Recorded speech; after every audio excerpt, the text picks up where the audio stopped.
What is your buyer's formula? Hey, Chris Zuiker with Media Options, help companies to acquire their raw, unfiltered version of their brand, broken on some of the best domains on the planet. So check that out over at MediaOptions.com. Check out DNX.com.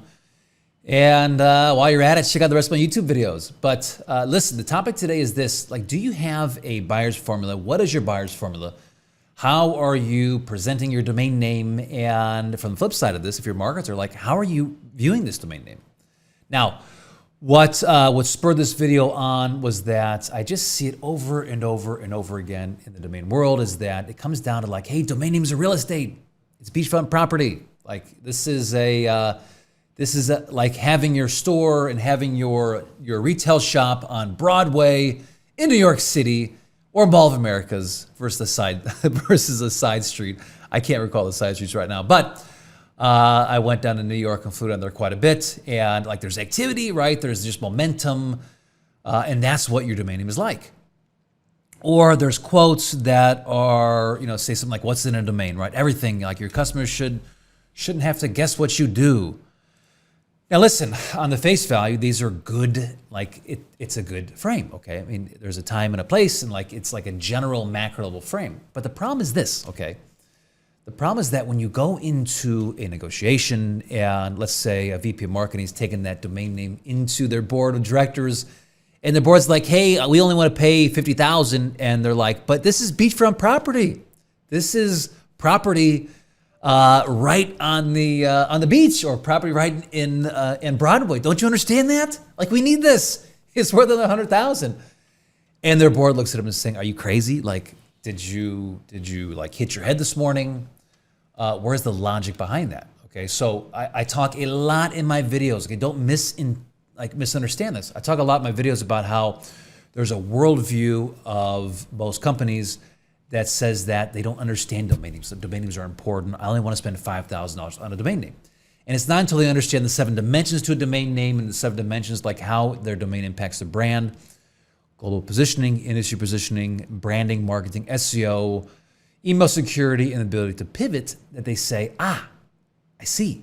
Like, they understand the pain that the risk they have through their marketing. Okay, so for one instance, when there was a company that sent 25,000 unique visitors to their competitor, and the competitor called me up and said, like, hey, Chris, what do I do? Like, we're getting like over 25,000 unique visitors a day, and we traced it back. Like, at first we were like, what's going on? And so we traced this back, and we realized that our competitor is actually running a TV advertising campaign, marketing campaign, and they're sending traffic to us. What do we do? Should we sell them this extra domain name that we have? And I said, why would you do that? Like, take the traffic, run with it, and enjoy it. And they said, well, the problem is that they're sending, like, they're actually emailing us saying, where's my order? And they're calling our customer service up saying, where's my order? And we're like, wrong company. And they're like, no, it's not. This is the company. And we're like, no, you like seriously have the wrong company. And so there's a little bit of a play on both sides, but they were getting all this traffic. Now, that being said, another company, we have several different app domains we're brokering, and the app is sending like 70,000 unique visitors to our domain name, this domain name. Okay. And yet app after app company will tell you, hey, it's not important. Like, we don't need that because we're an app. They can find us on the App Store. And I'm like, really? Like, you're getting all this traffic. What about email? What about starting a relationship up with them? Okay, so I'm digressing, but what's your buyer's formula? I'm kind of giving you the buyer's formula now as I'm talking, but what's the buyer's formula? Like, what's the formula that you're using? If you're only on this very servicey level formula that says, hey, domains are like real estate, and this is about partnering up, and it's about having a big idea, and it's about you need to step up, it's very difficult. It's very difficult to break that worldview. Now, some of the best domains in history happen when the worldview is broken, not by you as the salesperson, not by you as the owner, but by somebody else. Okay, typically it's an investor, typically it's a conversation that you have, typically it's like these founders and these startups are talking to someone else in their industry that has the knowledge, that has the understanding, that's been through this cycle before, that's bought their domain name, and they're like buy it, like it's the best investment you can make. It's the best investment you can make. Now, my podcast this morning, I was talking about the same thing, the buyer's formula, and I was talking about carrot.com and how, it's like this pain. And I was talking about mirror, and like, can you look up to the mirror of your facts and the mirror of like what a domain name is worth to your brand and this ROI? The same thing with this buyer's formula. But how, like, when carrot.com was purchased, love the story. Give the guy backlink if you can. Yeah, I just love the story. Like, it was a startup entrepreneur. He went out, he bought it, paid $600,000 for the domain name, and yet there was like 8 different companies that could have acquired and they should have acquired carrot.com. And one of those was carrot.co. Carrot.co. Now, what do you think happens? And I don't know if this happened, but I'm just in general, this conversation that happens when you go into your investor and your investor see they give you $30 million in business, and they see plastered all over the internet the fact that carrot.com sold, and they're seeing these interviews, they're seeing my kind of videos with carrot.com, and they're like, listen, we gave you $30 million. $30 million, and yet you don't own the domain name. Like, how could you let that pass? How in the world would you let that pass? There's just so many different ways to get it into your domain name. I mean, you can lease option, right? I mean, let's say you don't have $300,000. They didn't have the cash. Doesn't mean they couldn't have, $600,000, maybe even $1 million. You could have locked it in. You could have put money down. You could have done a lease option over 5 years, maybe 3 years. You could have locked that in, and then you could have limited your risk and then paid that off, maybe on a balloon payment, and maybe depending on the terms that you can pay it off at any time, so you get your next funding round, or you have like extra cash. Okay, not that there's like tons of extra cash and piles laying around, but you could pay that off. But you could lock it in. Now, forever, I talk about like .co as one of the domains I like extensions that I'm just not a big fan of because of the massive confusion that I see. But I get it, okay? But forever, like, they're going to be sending traffic over to carrot.com. Okay, so pain and pleasure, what's your buyer's formula? And I can tell you this, like, I can tell you that that there's a value for a brand. There's a value for a brand to own their leadership position, to own the raw version of their brand, and to own, let's say, even a category-defining word that represents the product that they're selling. Okay, I talk about this that it's like leadership, leverage, and scaling. Like when you buy the leaders, like your cat. Let's say you're in insurance and you buy insurance.com. Okay, or let's say you are in content marketing and you buy contentmarketing.com, or let's say you're in the diamond jewelry business, you buy diamond.com, or you're in the quilting business, you buy quilt.com. What that does is that communicates this massive communication to the market, to your investors, to your customers, to your employees that, hey, we're doubling down. Like, we are going to be the leader in this industry. It's leverage because you're leveraging the goodwill and the momentum that's behind all your competitors and the market, talking about that brand, marketing that brand, and it's about its ability to scale because it allows you and gives you like the best platform to scale. I see this quite a bit that most companies, almost every single company needs to scale at some point. Okay, they need to scale because the dynamics of business change, competitors change, and it's very fluid. And if you can't scale on, and have, as I said this way, okay, having the ability to scale on the keyword that represents your very industry is priceless. It's just priceless when the opportunity comes. So there's a value for it. So what I'm going to give you 3 different ways to kind of talk about the buyer's formula, okay? And I'm going to keep these pretty simple because I'm reaching about 9 minutes here. So I don't want this video to go too long. But one way you can look at this, the first way in this buyer formula is like, what's the revenue increase you're going to get? Like, just simply by owning your brand and have the momentum behind it. Now, the story of Ring.com is a great example. He was at GetDoorbot.com, and he just got off Shark Tank, and they had like momentum behind their brand. They had a new product launching. They had great sales, and guess what? Like, he acquired Ring.com for $1 billion. And at first, like, his investors were freaking out. They're saying, "What'd you do?" Right? This is an interview that he did on Domain Sherpa, so you can go back and look at that video. Also, I'm doing a cut down video that I'll share at some point. But as investors were freaking out, but they stopped. They said they looked at it. They said, "Hey, it's going to have a positive impact to our business."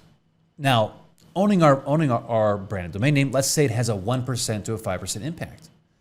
what would the payoff be over 3 years to 5 years? Would it pay itself off? And in this case, they said, yeah, okay. Like, we're comfortable now because we can see the growth, we can see the trajectory. And guess what? Like, it's going to pay itself off. Now they paid it like with the growth that they had and the new branding that they went with Ring.com. It paid it like off in less than a year, I want to say. They went on to sell their company to $1 billion to Amazon. The rest is history. Great story, phenomenal story. But revenue increase, like what's the revenue increase that you'll get by the momentum and the compounding impact to your branding, your marketing? Second one to look at this is what's the conversion, like very similar, but what's the conversion from creating trust and clarity for your brand? Okay, so you look at an example like teamwork.com. They were teamworkpm.net. Okay, the owner's like, this is the worst domain we could have launched on. And they went and bought teamwork.com. I want to say it was $600,000. And they literally had like this hockey stick like growth, and they like doubled their sales like year over year over year. If you look at that, the growth on that map. So if it was like, let's say $1 million, it was like 2 million, 3 million. So it wasn't like compounding, but they had this like phenomenal growth. You look at a company like Hive.com. Okay, they saw a 40% increase in their traffic overnight just by rebranding to Hive. Now guess what? There's over like 8 companies now that have raised money that call themselves Hive. Yet they own it. They won it, they locked it in. And every other company is gonna have this halo effect to them. But the second way kind of buyers frame is that what's the increase you're gonna have from your conversion? Like what's the lifetime value of one customer? Would this bring in one customer a year, one customer a month, maybe 10 customers, depending upon the size of your business? And I mean, creating that simplicity and that trust. A great example, once again, is Dave, the purchase of Dave.com. They did a quick interview. They answered 5 questions on Names Pros by James Isles. And one of the things he said is that, we didn't want to go with Try Dave because like we're in the finance industry, we need to create trust. And Dave.com allowed us to create simplicity for our brand, to create clarity for our brand. And that clarity led to conversion. And he said the purchase was, the purchase was well worth it. He said it wasn't $1 million, but it wasn't $10. It was somewhere in between there. So it was a very sizable purchase. I want to say like they just with their valuation, it's like crazy. It's like several $100 million now what they're valued at. Because owning their domain name was an integral part in what we call brand equity. Okay, so would it help you to get 1 or 2 more customers? I often say that customers reward simplicity with trust, and trust is rewarded with profit, with conversion, and with lifetime customers, loyalty, longevity to your brand. Okay, the third way to look at this is what's the confusion factor if another brand acquires that and you're sending traffic to some other brand. Now, this happens when you get the .co, okay? We know this happens over and over and over again. I give the example of Hive.com. They had a 40% increase in their traffic overnight. The example of the eyeglass company that sent 25,000 customers over to another one of their competitors. Like unique visitors daily, okay, daily. Like what would that have been worth to them in their conversion? Another app domain that we have is sending 70,000 customers over. So I don't know the right mix for you. I don't know the right numbers for you. But what I can tell you is that there's some number, depending upon the company that gets it, and it truly is the biggest risk. I mean, if a company gets it that's like outfunds you, outspends you, has a stronger message than you, okay, and they call themselves the same brand, and they acquire the .com, your message is forever drowned out. I mean, it's an uphill battle. You'll never, it's the biggest risk you have to your long-term growth, long-term ability to scale. There's actually, I'm going to give another example here. This fourth one is that, what happens, so not only is there this halo effect that you pay every single year, and you'll pay it into perpetuity because if another brand owns your .com, but the fourth kind of buyer's frame is like, what's the risk to your brand? Now, I talk a lot about Kraken Rum and Kraken.com. Someone shared me some other examples, but in this example, like it just like encapsulates the essence of what I'm saying with risk here, okay? And that is that Kraken Rum launched first. It launched in 2013. I want to say they launched with over $15 million in marketing. You fast forward to 2019, right, 2020. How much money they spent in marketing? Let's say $50 to $70 million in marketing. And yet they passed, it looks like, on owning Kraken.com. Kraken.com was acquired by this crypto company. And at the time, they're probably saying, it's not a big deal. Like, what's crypto? It's like $10, right? Bitcoin back in the day, $100. Like, it's not going to be a big thing. Like, no one thought it was a big thing. If they did, they would have bought it and they'd be billionaires today. But they didn't. Now, you fast forward in the momentum behind crypto and the momentum behind Kraken, the Kraken Crypto Exchange, and they dominate the messaging in search. They dominate it. Like, just look up type in Kraken. At one point, Kraken Rum was on the second or third page. You know, as they do marketing campaigns today, it gets drowned out. As I bring this example up over and over and over again, well, guess what? Like most millennials, most of the younger generation, they haven't even heard of Kraken Rum, but they know Kraken Crypto Exchange because this other company was able to launch and to establish a brand, had a louder message, now has more funding, and dominates the messaging. Now, I speak with a lot of companies in the liquor industry, and they're just like, it's not a big deal. It's not a big deal. And yet they spent how much money? Let's say $50 to $70 million compounded over the years. If they could go back and if they could buy Kraken.com for, let's say, $250,000, even $1 million, and they kept out this other company, would that have been worth it? Yeah, of course it would. Because it's the compounding rate and the compounding effect of their marketing. Like, they have no compounding effect of their marketing today. They market. Okay, let's say it's direct response. Let's say they get even a bit back, but it gets drowned out immediately by Kraken Crypto Exchange. Okay, so yeah, they see some peaks, but then it's like, okay, it's done. That's it. Okay, so that's the compounding impact. Like, what happens when another brand launches on it? Now, the example of Carrot.com and Carrot.co, I already gave you that example, and how, Carrot.co, like these other companies, like Hive, you name it, go over and over and over again. They're creating confusion for their brand. Now, that confusion is also seen in email security because they're actually, I've done several videos on this, but email security, we see it over and over again. When you call yourself like the simple version, and yet you've added on, let's say, LLC, let's say Get or Try or Power or Insurance or Software, there's this incongruity. And what happens is that, number one, you spend more time talking about your brand in a negative light, saying, hey, this is our brand is this, but make sure that you send the email to this. We're not like Quilt.com or Drunk.com or Twist.com or Plume.com or these other brands. We actually add an LLC, so go over here to this. Like, you're wasting time, and you're wasting your energy. Like, you're wasting the momentum behind your brand. You're having to pre-frame it already in a negative light. You're actually, what's happening is that as these other, let's say with the Kraken Rum, for instance, as they see Kraken Rum, they're saying, why does that sound familiar? Like, why does Kraken? Oh yeah, the Kraken Crypto Exchange. Oh, but this is Kraken Rum. So you see, like, you've actually given them the opportunity. This halo effect in your mind. Okay, I got to end it there because this is going way too long. 20 minutes, 20-minute video.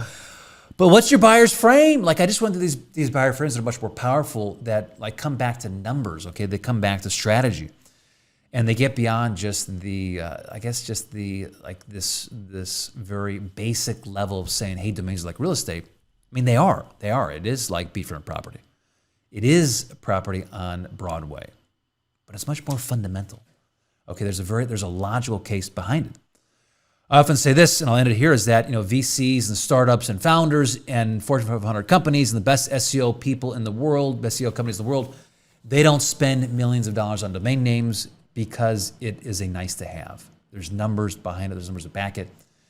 And if you can understand those numbers, you can find those numbers, you can understand the ROI to your brand, you'll see, number one, that most domain names are priced well under value to what they're truly worth to your brand.